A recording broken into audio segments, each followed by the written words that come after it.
काल पुराच्या परिस्थितीत होता, तुम्ही उतरू मदत कार्यामध्ये भाग घेतला. हम्म. काय भावना होती त्यावेळेस तुमची?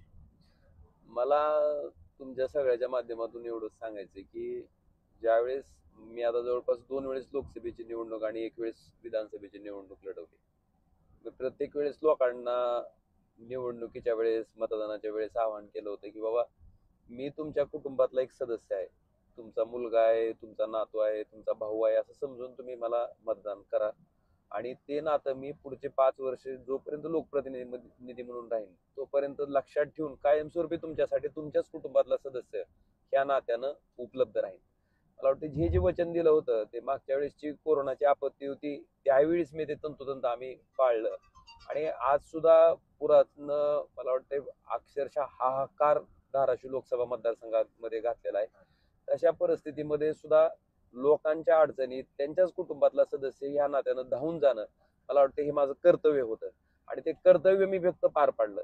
आपण विचार करा, त्या वडनेर गावातली कालची जी परिस्थिती होती ती अतिशय भीषण होती. एक 2 वर्षाचा मुलगा, त्याची आई, परत त्याचे आजी आजोबा, एक दिवस एक रात्र पूर्ण आणि पूर्ण दिवस त्या घराच्या स्लॅबवर पडत्या पावसात ओल्या कपड्यात उभे आहेत. त्यांना निवाऱ्याची कुठली सोय नाही, ना अन्न आहे ना पाणी आहे.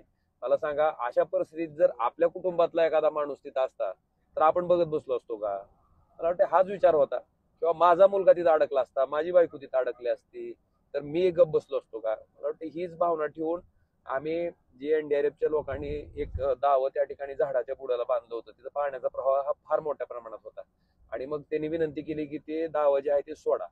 आणि मग तशा परिस्थितीमध्ये गावातले जे पोहता येणारे युवक होते त्या सगळ्यांना आम्ही सोबत घेतलं. एक लाकडाचं मोठं ही होती, दांडी होती. ती दांडी आम्ही त्या पहिल्यांदा झाडात गुंतवली, कारण प्रवाह प्रचंड असल्यामुळं त्या दांडीचा आधार घेणं गरजेचं होतं. आणि दांडीच्या अलीकडच्या बाजूनं आम्ही त्या ठिकाणी त्या दाव्यापर्यंत पोहोचलो.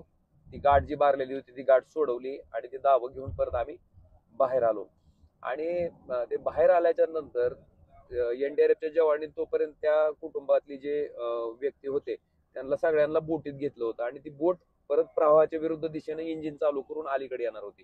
पण ते बघा, दुर्दैव असं की ऐन मध्ये प्रवाहाच्या त्या बोटीचं इंजिन बंद पडलं आणि ती बोट वाहू लागली.